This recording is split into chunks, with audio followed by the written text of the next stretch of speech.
New Year, New Me. Inian pirmitang nadadangog kada masanli o sa pagsanli kan bagong taon.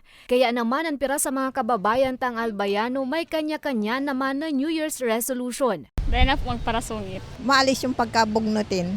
Ang Public Safety Officer sa Banwaan Candaraga na si Alexander, daina daan magpaparainom panin alak. Ang mapayo ko sa kanila, huwag na silang gumaya sa akin mag-iinom kasi nararamdaman ko na yung katawan ko na sumasakit na.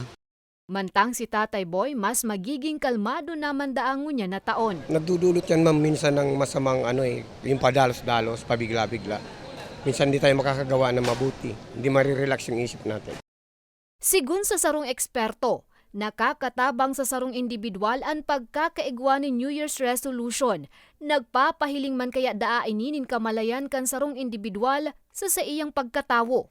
Magayon man na may New Year's resolution because nabubugtakan ki purpose ang buhay mo.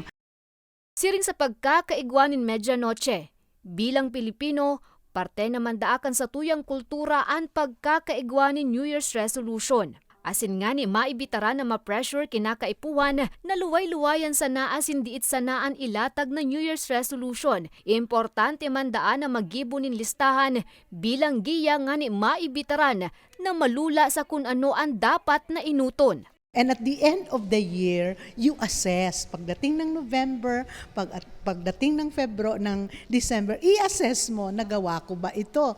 Kung hindi mo nagawa, then idagdag mo ulit sa 2024. And be good to yourself, ha? Don't overwhelm yourself na dapat inigibuhon ko. How can you lose weight in 1 year kung talagang obese ka? That is expensive on your part. So, ano ba yung realistic? Tinaawang doon man kan propesor na pwedeng puunan ang pagbabago anuman na aldaw, anuman na oras, na dain na kinakaipuhan panghalaton ang bagong taon. Urog sa gabos siring sa sarong relasyon, kinakaipuhan man subuot na maging faithful sa imong New Year's resolution.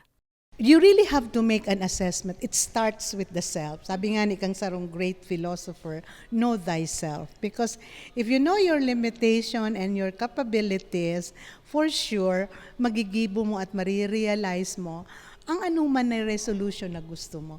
Resolution, meaning to say, you take a second look of the things that you wanted. Sigun sa eksperto, magayundaan na sambit na lakdang, ngani maaraman kan sarong individual an sa iyang kaluyahan, asin kakulangan. May dakulang epekto man daa sa dagos na pagbabago nin sarong individual, an pusog na suportang pigpapamati, asin pigpapahiling kan sa indang mga mahal sa buhay. Apwera naman sa New Year's resolution may mga wish o kamawatan manan sa tuyang mga kababayan sa bagong taon. Sana good health, more blessings to come, then sana ma-reach ko na yung goal ko talaga. Magkaroon ng magandang kalusugan at maging maayos yung SEM namin ngayon. Magkaroon ng magandang grades. Pagirumdum sa nakan eksperto, ang New Year's resolution sarong giyas sa naman, ang satuyang pagbabago magdedepende sa satuyang mga desisyon sa buhay.